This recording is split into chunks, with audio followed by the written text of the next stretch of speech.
dedicated to each and every one of you who appreciate a great glass of wine. You know what I mean?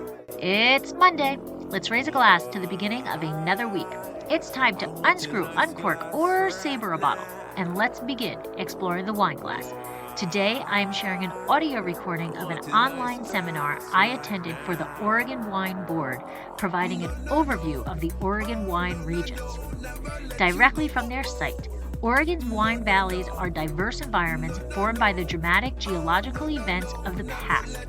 Ancient riverbeds form the cobble-strewn beds for Rhone and Bordeaux varieties in the state's south, and northeast valleys providing the foundation for the distinct and characterful wines.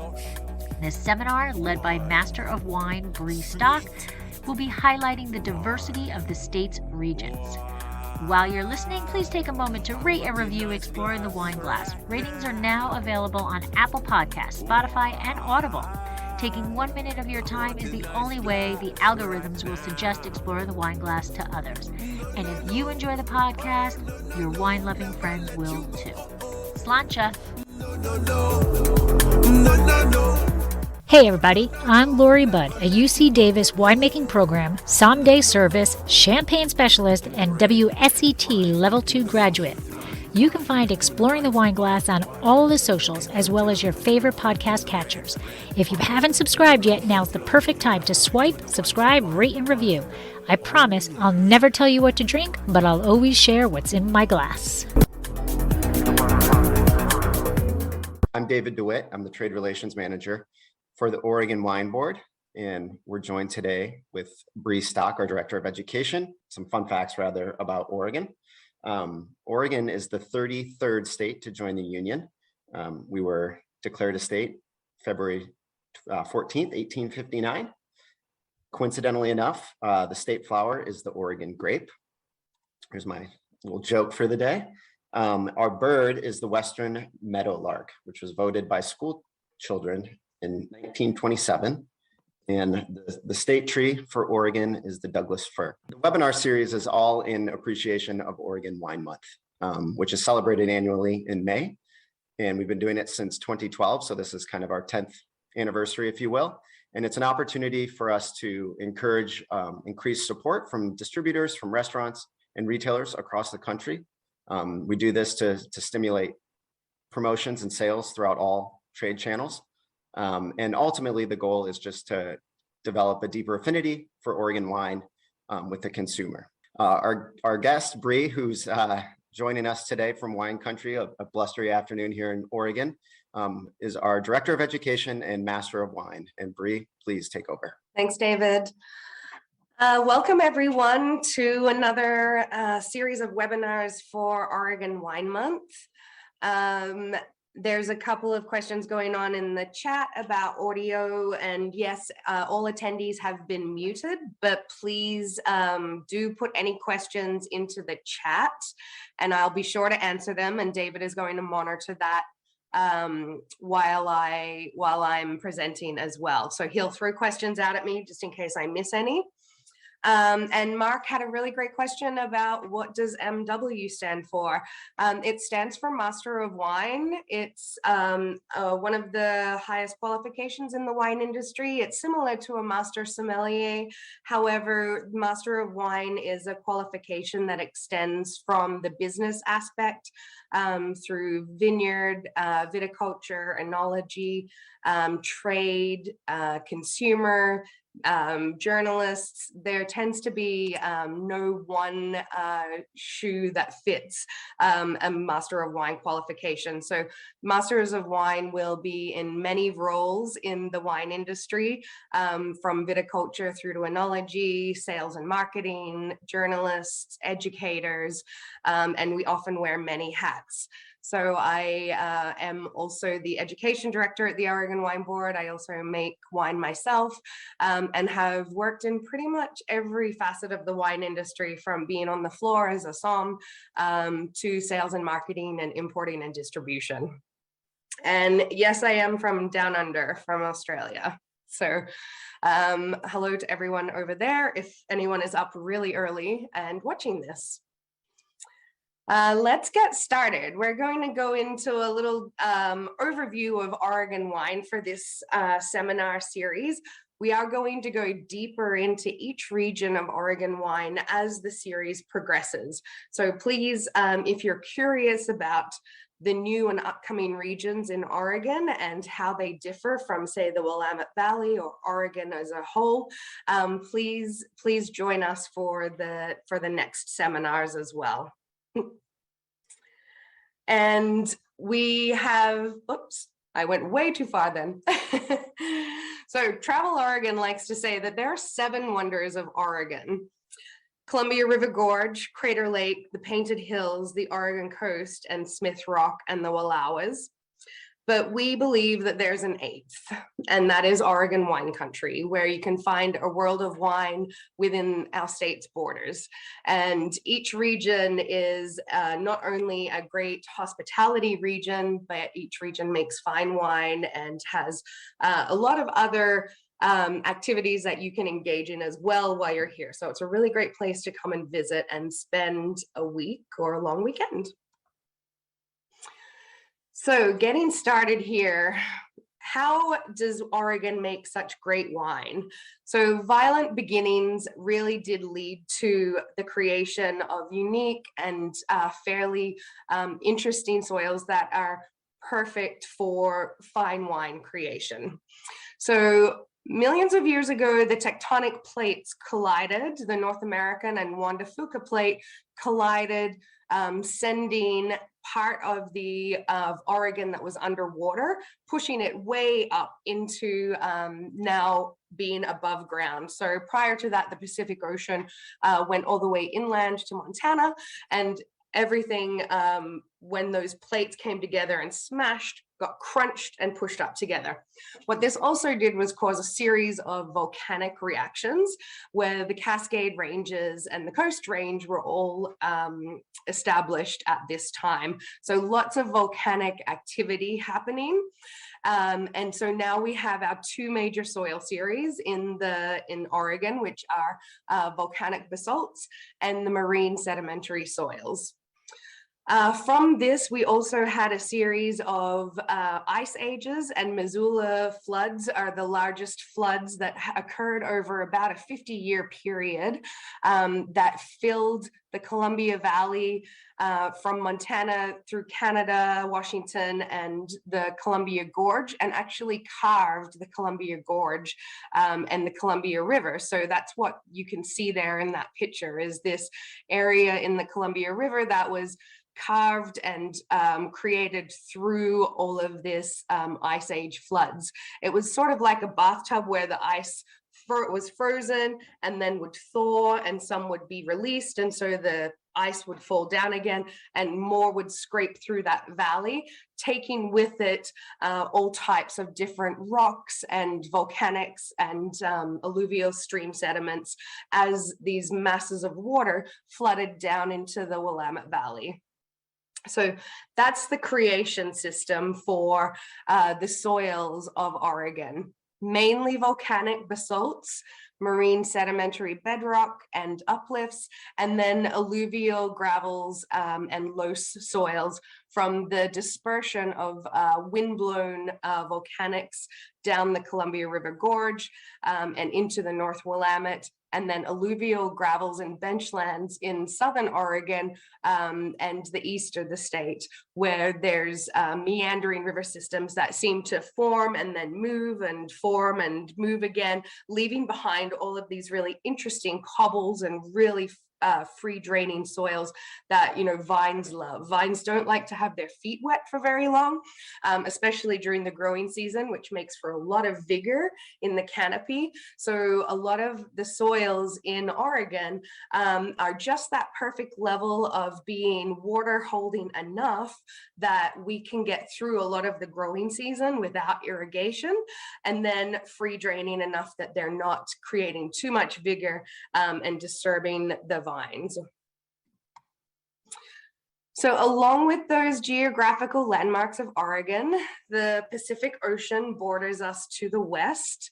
To the east is Idaho, and the major influences here are the low-lying coast range that buffers up against the Pacific and helps prevent a lot of Pacific Ocean influence coming in, really protecting the Willamette Valley and southern Oregon to some extent with the Siskiyou Mountains from too much of the violent, cold Pacific Ocean weather. Although it's not doing a great job today because it is really, really windy and nasty out there today. The Cascade Range is actually a very high mountain chain, a very high volcanic chain that really raises up to the eastern boundaries, and as such there's really not a lot of Vitis vinifera that can be grown on the eastern side of the Cascades without them being hybrid varieties. So really the ideal areas for Vitis vinifera growing at the moment are within the Willamette Valley and the Southern Oregon AVAs, which is what you see on screen here, going from the Columbia River in the north of the state, which splits Oregon from Washington, and where we actually share an AVA. So we share the Columbia Gorge AVA, the Columbia Valley AVA, and Walla Valley AVA with Washington. And we also share the Snake River AVA with Idaho. So we're one of the few states that shares AVAs with other states surrounding us. Part of what makes grape growing so successful in Oregon, despite being a relatively cool northerly climate, we are situated between the 42nd and 46 degrees north parallel of the equator, which allows us to have a really long extended growing season during the summer months, during that growing season. So in the summer, we'll often have 15 hours of daylight during the growing season. So the sun doesn't set until 9 or 10 in the evening. And so our grapes get not only warmth from the sun and from that summer weather, but we also get a high level of UV input as well. Both heat and light are required for successful ripening of grapes. And it's also why a lot of grape varieties in Oregon, we can have more than 80 grape varieties planted from Pinot Noir through to Cabernet Sauvignon, and all of them ripen because of this extended UV and daylight hours, although we're not gathering as much ripeness and high alcohol as some other areas in the world where they're just being warmed by the sun. So rainfall in Oregon is another reputation that Oregon has for being typically very rainy, but that's really only just in the winter months. We usually start to dry out in June, and then July, August, and usually most of September are pretty dry. And so that's the crucial growing season when we really have very clear blue skies and really lovely warm conditions. 80 to 90 degrees is typical for your daytime temperatures in July and August. What we also have during this time is high diurnal temperature swings. And what I mean by that is that our daytime temperatures are quite warm, and then our nighttime temperatures really drop down quite low, and so help to preserve freshness and acidity in the grapes that we're growing. And so for this reason, we have very bright, food-friendly styles of wines being made. And Oregon wine is thriving. It's expanding everywhere across the state. Willamette Valley is the largest growing region, but Southern Oregon is definitely expanding swiftly, as is the Walla Valley. So areas to keep an eye on are along that river system in the north, the Columbia River, the Columbia Gorge, Columbia Valley, and Walla Valley AVAs, and then of course Willamette Valley and Southern Oregon. Both Willamette Valley and the Southern Oregon AVA are quite large AVAs. Willamette Valley is 3.5 million acres in size, and Southern Oregon is 2.5 million acres in size. So there's plenty of land that can still be explored and grown into, whether that's along the valley floors, the hillsides, or higher elevations for certain grape varieties. So we've really only begun to scratch the surface on what can be grown here in the Willamette Valley and in Southern Oregon, and all over Oregon for that matter. We have nearly 1,000 wineries. I'm sure from the 2021 report, we'll be up above 1,000 wineries. And we have nearly 1,400 vineyards in the state. Most of our wine growers are fairly small, and the majority of our industry is under 5,000 cases. So 70% less than 5,000 cases per year, and we produce 1% of the fine wine produced in the US. So we're a fairly small player on the national wine scene, but we're growing swiftly, and our reputation for high quality overshoots just that 1% that we are that we're known for. Define fine wine. Fine wine, typically, if you're going to go by a retail perspective, is anything that's above $12 a bottle. So premium wine production. And so most of the producers are very hands-on. 80%, higher than 80% of the grapes are hand harvested and made in small production facilities. So it's a very high touch wine industry here. We have 21 unique growing regions that continue to expand every year. So an AVA is what we define our growing regions as. So American Viticultural Area is what that stands for. And each of these are a combination of climate, topography, and specific soils that really define the aromas and flavors of the grapes and the wines crafted from them. The other is the hand of man, or the cultural terroir, that is often, not really spoken of. So there's a collective consciousness that goes into creating premium wines in Oregon. The state of Oregon, as you can see here, are all of our AVAs spread out. The North Willamette has a number of nested AVAs.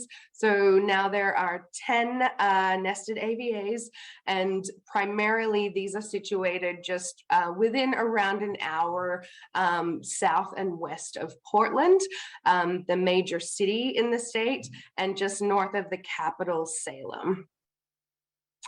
South of the Willamette Valley, we have the Southern Oregon AVA, which has several nested AVAs as well. As I mentioned earlier, the Southern Oregon AVA is situated between the Siskiyou Mountains and the Cascade Ranges. And this area here is really not so impacted by the volcanic basalts, but is mostly marine sediment and alluvial soils. And the regions here are really based around river systems.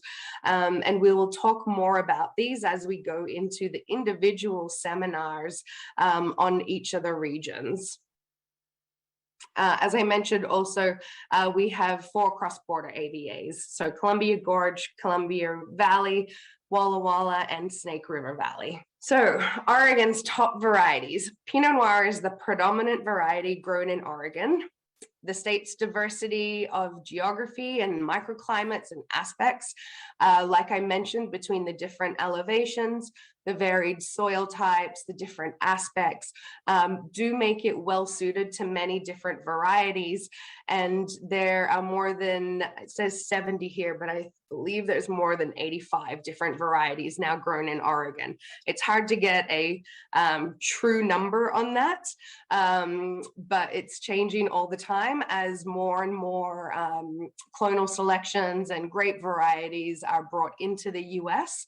And it's really only limited by the creativity of our growers and our winemakers. So diving into the largest production grape variety, Pinot Noir, still Oregon's flagship variety. And in the 60s, when the variety was first planted, it was first planted in the Umpqua Valley in Southern Oregon.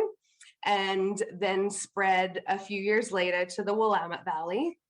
It was planted along with several other grape varieties, including Riesling and Chardonnay, Pinot Gris, Cabernet Sauvignon, Merlot, and a plethora of other varieties.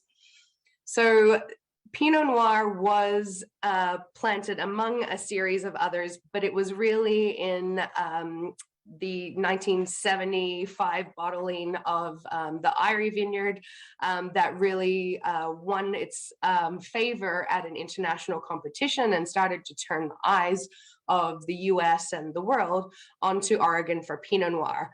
And so most growers tended to continue to plant Pinot Noir, and it's had a really healthy and exceptional quality level from Pinot Noir in this valley. It's a thin-skinned grape variety in Oregon, and so it's useful that we have fairly short summers, but fairly warm summers that can ripen the grape variety to its full prominence without a lot of rot or other influences coming in to diminish the quality of the Pinot Noir fruit. So we had a couple questions pop in. Sorry to stop you there, but some questions regarding the fastest growing varietals, which you'll probably touch on with Chardonnay, especially as that's continuing to become more popular. And then also some climate change effects specific to different regions in Oregon. Are some suffering more type of questioning? Okay. Yeah, so there are a number of varieties that are growing in prominence, particularly Chardonnay. Pinot Noir is still the #1 planted grape variety, though, so that continues to be planted at a rate of knots that outweighs any other grape variety. Although within the Willamette Valley and Southern Oregon and Columbia Gorge, AVA, and also Walla Walla, Syrah is really on the rise and seems to be the variety that's the second in step for greatest plantings. Chardonnay is close second to that variety. And then there are a handful of other varieties, specifically within the Willamette Valley, that are really starting to see some grounding. So Gamay Noir, of course, Trousseau Noir, Aligote, Cabernet Franc. There's even Menthea planted now. So there's really only a limit of, like I said before, an ability for what the grower is able to stomach and what the market can demand. What other questions were there? David, were there any specifically that you saw? I think you'll probably get to this, but Pinot Noir is an expensive grape to grow. It ages in oak for a long time, and usually, newer, more expensive French oak. But there was a question about why prices are typically high for good Pinot Noir and seem to be going up in price. Yeah, that's a great question. Pinot Noir is a variety that tends to be fairly early budding, and it is often higher priced because it's harder to get reliable yields off of Pinot Noir. So a typical yield for Pinot Noir would be 2 to 2.5 tons per acre. In many other regions for other varieties, you're looking at triple those tonnage rates for even the premium Cabernets and Syrahs that are made. So Pinot Noir tends to be very low yielding. Oregon in itself is a fairly labor intensive growing region, and for that reason, with labor costs going up, land costs going up, and also all of everything along the supply chain increasing, it generally tends to be a fairly high priced region to grow grapes and grow wine. And that's why Oregon tends to be positioned at the very high level, that premium wine level. There's really not a lot of Oregon wine that you can find for below $12 or $15 a bottle, and so that's why that there's so much higher price points in Oregon wine. There's also, along with the nested AVAs, a lot of the grape growing tends to be on hillsides and not on the valley floor. And so that also, again, limits the vigor and what you can mechanize when you're on a steep hillside. So you can't really use a lot of machine harvesting. It has to be a lot of hand picking fruit. And so very labor intensive, region for production. And then also it's still a relatively small growing area. So, 30,000 acres planted in all of Oregon. There's some wineries in California that have, 30,000 acres just for their own production. So, Oregon tends to be very small producers or fairly small producers in comparison to the global wine market and high-end production. And yes,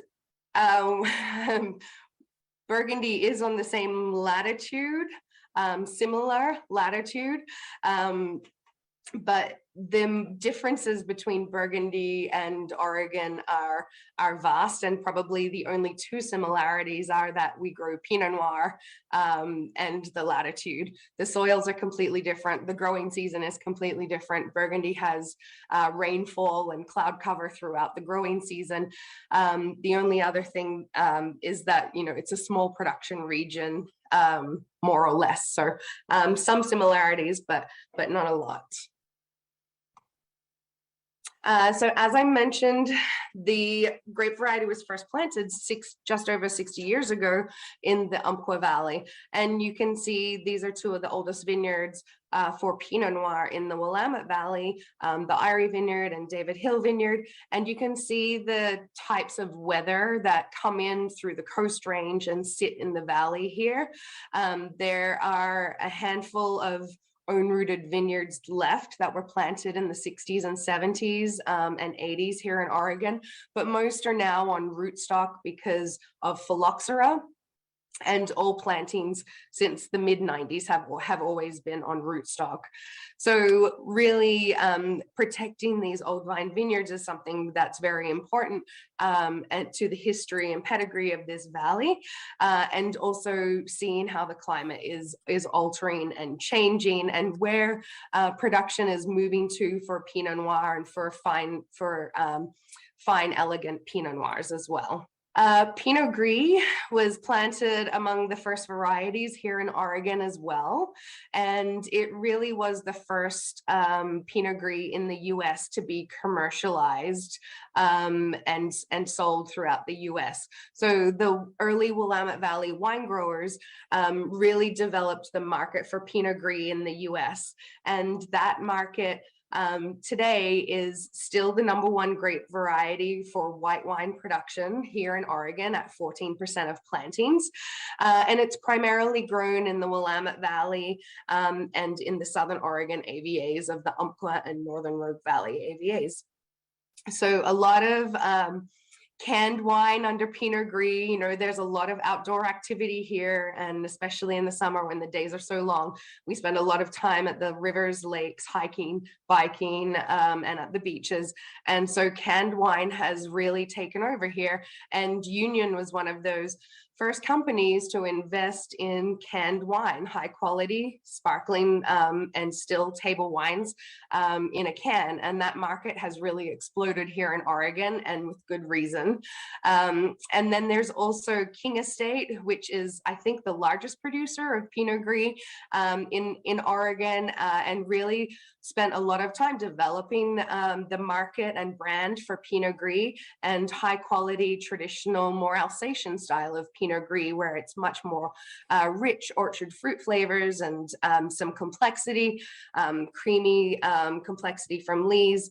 And then there are new producers to the valley who are also experimenting with Pinot Gris, who are making it in a skin contact style and making a light red from it. The grapes for Pinot Gris are fairly dark pink in color, and when you ferment them on their skins the same way as you would a Pinot Noir, you are left with a really lovely and quite different orange wine or skin contact skin contact style of wine. So there's while the grape variety isn't continuing to be planted so much in the Willamette Valley, there's a lot of producers who are really trying to protect the original old vine plantings of Pinot Gris and trying to celebrate whatever this grape variety can be in this area, knowing that it's expensive to farm and to make wine here in Oregon. So really trying to elevate the status of this grape variety by reimagining its position in the marketplace. And now, a word from our sponsor. Exploring the Wine Glass is brought to you by Dracaena Wines. Dracaena Wines is an artisan winery located in Paso Robles, California. They have been producing wine since 2013. Their first vintage began with one wine, their classic Cabernet Franc, which received a 91 in Wine Enthusiast. Since then, they have increased production as well as expanded their portfolio, have received many accolades including multiple double gold medals and consistent 90+ ratings. Visit their website www.dracaenawines.com or use the link in the show notes to schedule a private tasting and to see their entire portfolio. Purchase your award-winning wine and let Dracaena Wines help turn your moments into great memories.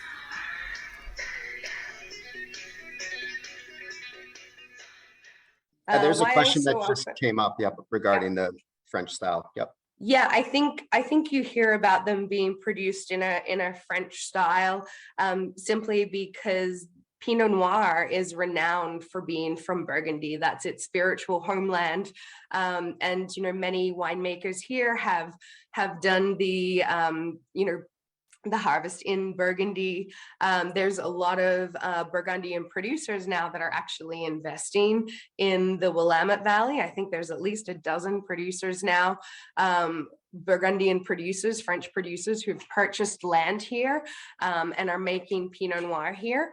So I think that, the combination of it being a French varietal, Pinot Noir, and a cool climate style in comparison to the other growing regions on the West Coast here, it really gets referenced as being in a Burgundian style. And the wines, of both Burgundy and here have a lot of elegance and freshness, and have a lot of savory character to them as well. So I think that's one of the reasons that we hear so much the comparison to Burgundy in terms of a French style. Not so high in alcohol and fruit forward and very fruity styles of wine as you find in some of the warmer West Coast growing regions. We've had a couple of questions too, Bree, regarding the fires and how that affects wine. Boy, if I knew the answer to that, and had the answer to that, I would be a millionaire. We're learning all the time how wildfires impact wine growing. What we've seen recently is that it depends on the proximity of the fire and smoke to the grapes and to what type of grape variety is growing closest to that, and also the ripeness levels of those grapes at the time when the fire comes through. So there's a lot that we don't know, but we're learning all the time, and hopefully we don't learn that quickly. Hopefully nothing comes through this year. But yes, it's definitely a concern, and there's a lot of USDA agricultural monies and grant funding going into understanding how smoke impacts grape quality, and also trying to come up with, ways to remove it or mask the smoke in certain wines as well. And I don't know the percentage of wine that's being dumped. A lot of people didn't make wine in 2020 if they were close to the fires, but I don't have any numbers on what hasn't been sold or what's been dumped. What we do know, however, is that white grape varieties are not overly impacted by wildfires. And this could be one of the reasons why Chardonnay is on the rise here as well.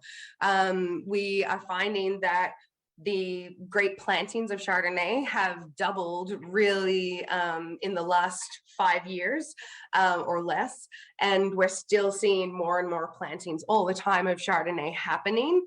The main region for Chardonnay is the Willamette Valley.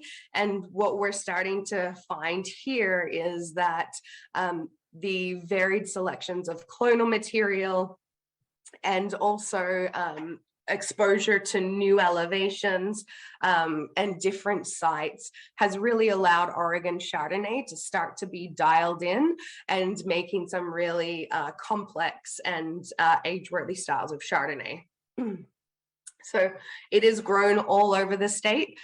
And it really does change in profile from where it's grown. So the level of ripeness and of course also the style of the producer. We often talk about Chardonnay being the winemaker's grape, and it really does depend on their selections for what they're making the Chardonnay into. Are they picking it still very ripe in more of an orchard fruit or tropical fruited style? Is it barrel fermented? Is it stainless steel fermented? In Oregon, there's been a move towards earlier picking and also higher elevation sites, and also clonal material that gives you some variety in the ripeness levels of the berries.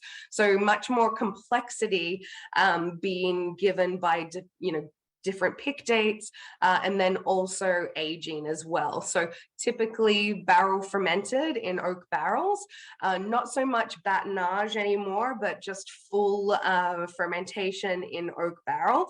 And then after a series of months in barrel, being moved to a stainless steel tank with all of the lees to age on lees, and what we call a tightening is happening. So really bringing focus into those Chardonnay styles through new production methods. And we're also, of course, making sparkling wine from Chardonnay as well.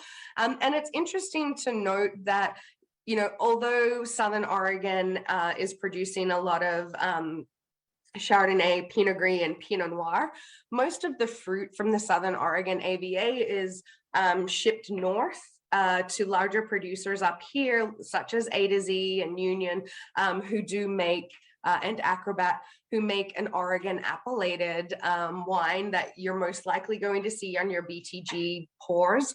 And so a lot of that fruit, riper styles of fruit, are being used to bring some complexity and also to bolster the amount of Chardonnay that's available in the Willamette Valley. But you're going to continue to see a big increase in Chardonnay from the Willamette Valley and from Oregon as an appellation moving forward. I think the reason for that is that there's a higher price point allocated to Chardonnay and also a higher quality position. And so you can get a lot more, better economics coming from planting Chardonnay instead of planting Pinot Gris, which tends to be made in, a fresher, earlier drinking, high volume, crisp, apple and pear fruited style. That there's also a lot of competition for Pinot Gris coming from outside of the US as well. So I think it's more just that, Oregon winemakers definitely have found a passion for Chardonnay in recent years as well, but also it's it makes sense from a market position, and it also fits with the Pinot Noir narrative and Burgundian narrative. And so here you do see this is the Eola Amity Hills in Oregon in the Willamette Valley. So it's just in the North Willamette, but in the southern part of that North Willamette. And it generally sees a lot more impact from the maritime Pacific Ocean influence, really coming in through that coast range, causing Chardonnay that has really vibrant, bright acidity and tends to slow down in ripening. So we're able to grow really really complex styles of Chardonnay here. And we also have better access to different oak regimes and oak barrels available to us. And the winemaking, the collective winemaking around Chardonnay has really been shared a lot, and an interest that's growing swiftly. And I'm not going to get too into Chardonnay here, because next week's seminar, we will have some amazing winemakers on the panel who will talk about the rise of Chardonnay, and along with the new nested AVAs, and what that means for Pinot Noir and what that means for Oregon as a whole. So there's going to be a much deeper conversation around Pinot Noir and Chardonnay on next week's seminar. So be sure to register for that and join us next week for that. How much Pinot Meunier is planted? Very little. I know that there are a number of producers who are excited about Pinot Meunier, and we are trying to get as much planted as we can, because there is a huge sparkling wine and traditional method sparkling wine push at the moment, and making some really interesting method champenois styles. But Pinot Meunier is not highly planted here. So there is an increase in interest from both growers and winemakers. And I think, we're ultimately limited by what the nurseries can produce in terms of plantable material. And so that's just, it's going to take a lot to build that presence in Oregon. Ugh, what's the most obscure grape type? I don't know. That depends. There's everything from Riccazzatelli and Mencia and Saperavi grown here. So there's a lot of interest in different varieties here. So there's a lot of obscure grape varieties that are grown, and native grape varieties for other regions. Syrah is something that is on the rise here in Oregon, and that we're all pretty excited about.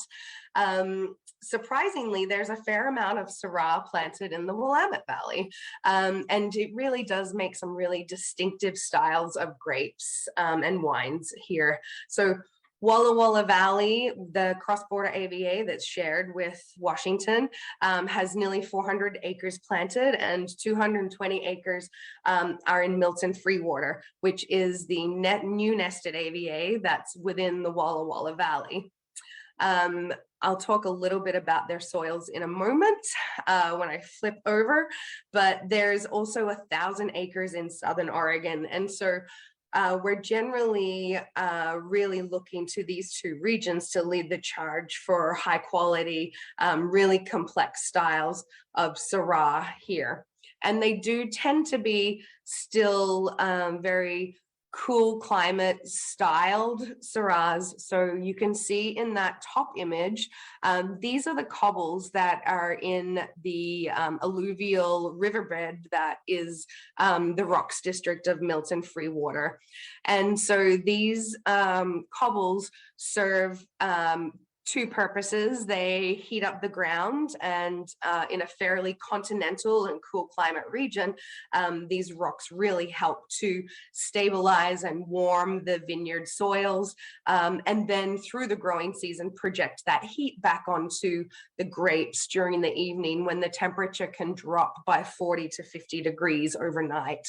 So those rocks and cobbles are very important for also evapotranspiration, so not allowing moisture in the soil to be evaporating out of the soil, so helping to retain soil moisture in these areas as well. And it makes a really distinctive type of Syrah. There's people are playing around with different clonal selections, but there's a distinctive character to the Rocks District and to Walla Syrah in that it's a riper style than is found in most other regions of Oregon. So it's fleshier, it's higher in alcohol, it has a lot more grilled meats, savory, meaty elements, cracked pepper, salt licorice, a lot of umami and iodine flavors in the Syrahs from the Rocks district. And they are incredibly long lived and long aging as well. So they're a real treat, but there's not too much of them being made. So really good to seek out, and they tend to be, you know, at a very high price spectrum as well. In the bottom image, you have an image of Calhoun Vineyard in the Applegate Valley. This has Syrah that is head trained here, as well as VSP trained, and Southern Oregon's Applegate Valley, which is a nested AVA that's based around the Applegate River, which again has sort of meandered and shifted over time, so that the benchlands that these vines are planted on, and some other vineyards such as Strewn are planted on, were actually ancient river beds. And so they're very free draining. They have a lot of rocky gravels. And again, using those the rock elements to heat up the soil in a pretty cool growing area. The Southern Oregon and Applegate Valley, the Rogue Valley and Applegate Valley AVAs are fairly high elevations. So a lot of the vineyards start at 1,500 and 1,600 feet elevation and go up to 2,400 feet elevation. So very high elevation, a very cool diurnal temperature shift. So hot days, often around 90 to 100, and then dropping down to, you know, in the 40s and 50s in the evening. So what that does is really preserves this very bright fruit character and the acidity, and allows the vines to rest and sort of wake back up again for that morning ripening system. So you end up with very elegant styles of Syrah, again, in an old world style. So they're not fruit bombs. They tend not to be so bombastic styles of Syrah, and they tend to have more moderate alcohol levels and be very elegant. They're a real region to watch for Syrah down there as well. So keep an eye out for that.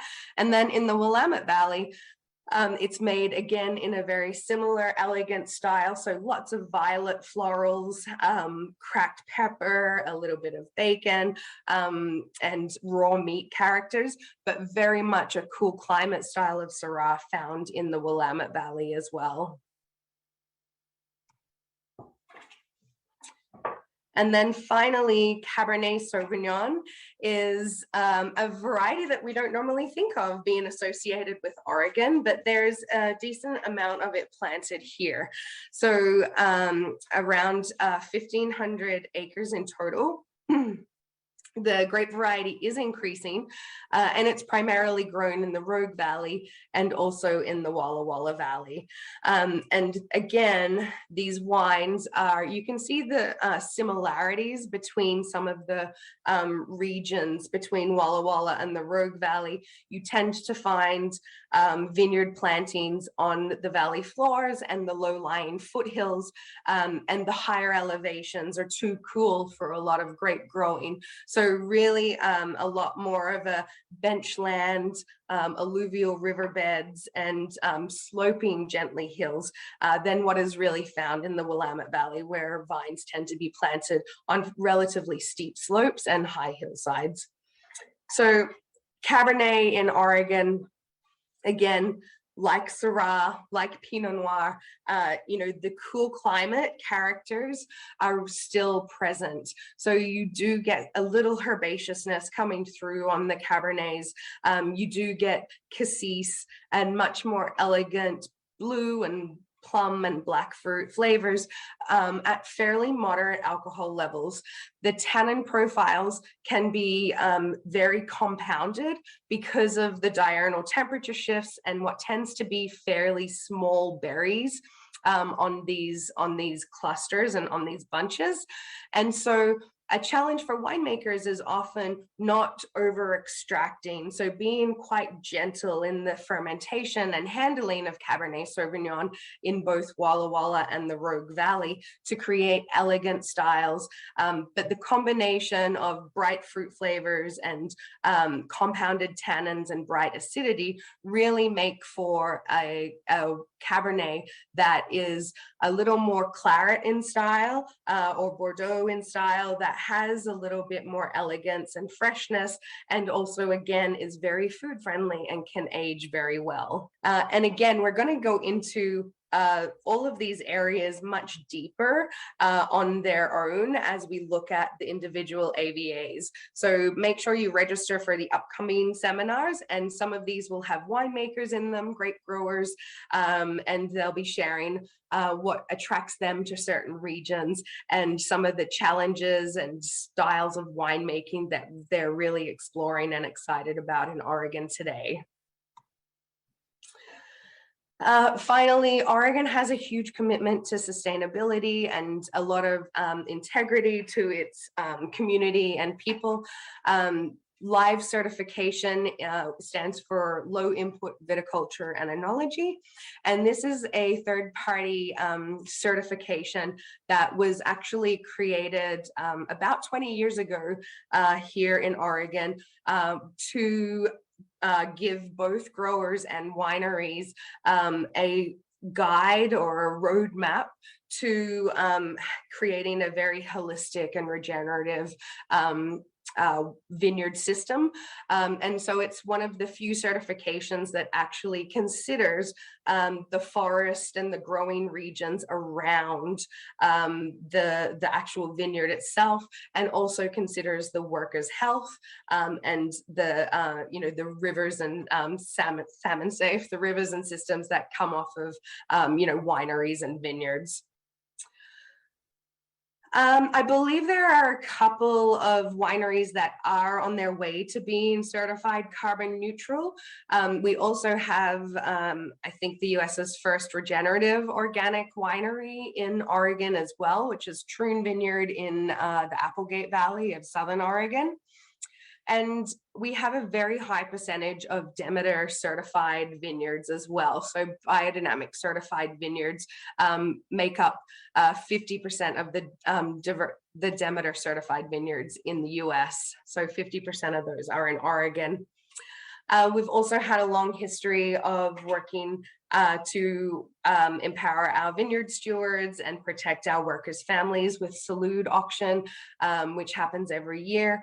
Wineries donate barrels that raise money for worker health care.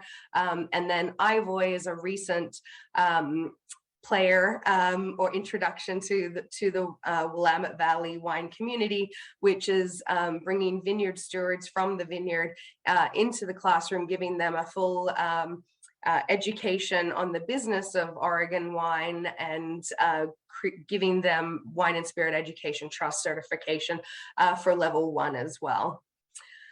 There's a host of other links there that you can look at as well, and I encourage you to do so. Oregon has the highest number of B Corporation certified wineries, and that's a certification where the winery and producer must make a commitment to its staff in terms of healthy practices, providing 401k, and other commitments to their workers.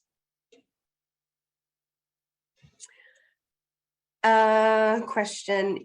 Generally, if you want to work in a tasting room, it's always good to have some history in hospitality, or be someone who loves people and loves to share stories.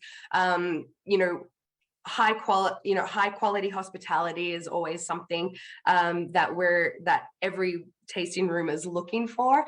And then in addition, some wine education is recommended, but it's not essential. I think that, a lot of people can teach wine education on the job. The Wine and Spirit Education Trust are also really good base level certifications for tasting room sales as well, just to give you a good overall knowledge of the wine industry. And finally, these figures, I think, could be updated. I think we're now sitting at 27% for retail volume growth in 2021. So really, while the average bottle price for a bottle of Oregon wine is much higher than some of our counterparts here on the West Coast, we find that the consumers are really looking to trade up to that quality level and are happy to pay for wines of quality and small production and that are made with integrity. And so I urge you to keep that in mind when you're building out your wine lists or thinking of your next place to come and visit and spend a couple of days in wine country. I'm going to throw this back over to David, and thank you all for being here. And yeah, Tom, that's a really difficult question. I don't know that I have a favorite wine. It depends on the day, and I try not to drink the same wine twice. And please keep putting information in the chat and questions in the chat, and please jump back in next Monday at the same time as we dive deep into the new AVAs of the Willamette Valley and into the rise of Chardonnay in the Willamette Valley. Thanks everyone for joining, and David, thank you. Yeah, thank you, Bree. Did a great job. Lots of information, and we look forward to continuing these series as we build up to Oregon Wine Month in May. And just kind of want to make sure everybody is aware of our industry website, where you can have access to lots of great information, presentations, and digital assets to promote Oregon Wine Month. Like we discussed, there's a toolkit that has presentations built in. There's graphics that you can get linked to, and just a variety of tools to help you promote Oregon wine through May. The Resource Studio is another awesome resource that we have. Bree pulled some of the slides for her presentation from the Resource Studio. So there are presentations built for each ABA. There's presentations on labeling laws. There's presentations on the history of Oregon, just a variety of resources that you can use and download to promote Oregon wine and to educate yourself. Next slide, please. Sorry, I'm too busy typing in the chat. Yeah, there's lots of good questions. I don't know, Bree, there's one question that kind of came up maybe once or twice regarding global warming and how it's affecting Oregon grapes, and possibly changing the styles, or maybe different varieties that are working better now with warmer temperature. Yeah, I think the one thing that the founders of this industry were told, 60 years ago when they came to Oregon, was that they were mad for trying to grow and make wine in Oregon, that it was too rainy, that they were going to, rot in their boots. And so, climate change is really for Oregon creating a lot of opportunity for us to really plant a lot of different grape varieties, for vineyards to be planted in higher elevations, different sites, some may move to north facing slopes as opposed to south or west. And so there's just a lot of opportunity that can be found now because of the changing climate. And we are definitely seeing a growth in alternative varieties here, and in the reliability of Pinot Noir being grown here. So I think we've had just a real wealth of great vintages for Pinot Noir, for Chardonnay, for Syrah, almost for every variety. And it's really unstoppable what this industry is capable of. And there's a real curiosity here. And thankfully, it's still, affordable enough for a lot of younger people to start getting into the industry here. And so we're seeing a lot of young people starting their own brands, starting brands in new AVAs or regions where or parts of the AVA where they haven't really thought about before. So I would just say that climate change is definitely a positive for Oregon at the moment. And then also one thing I want to draw everybody's attention to is we have an opportunity to further your education on Oregon wine with a partnership that we have with the Napa Valley Wine Academy. They have an Oregon Wine Expert certification, great certification to build out your education on Oregon wine.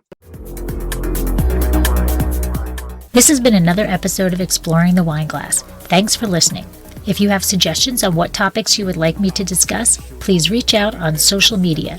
You can find me on Twitter, Instagram, and Facebook as Exploring the Wine Glass. I am also on LinkedIn as Lori Hoytbud. Of course, you can always email me at exploringthewineglass@gmail.com. If you enjoyed what you heard, please rate, review, and subscribe to help others find me more easily. And most importantly, tell your wine-loving friends, because if you like the podcast, they will too. Music is Wine by Kevens. Until next week, Slainte.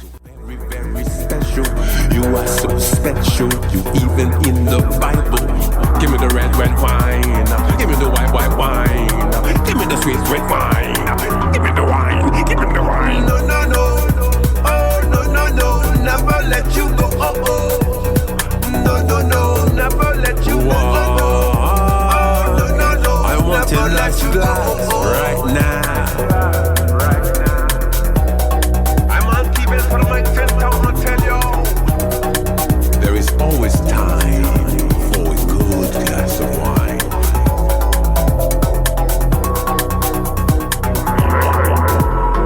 No, no, no, oh, no, no, no, never let you go, oh, oh. No, no, no, never let you go, oh, oh. I want a nice glass right now.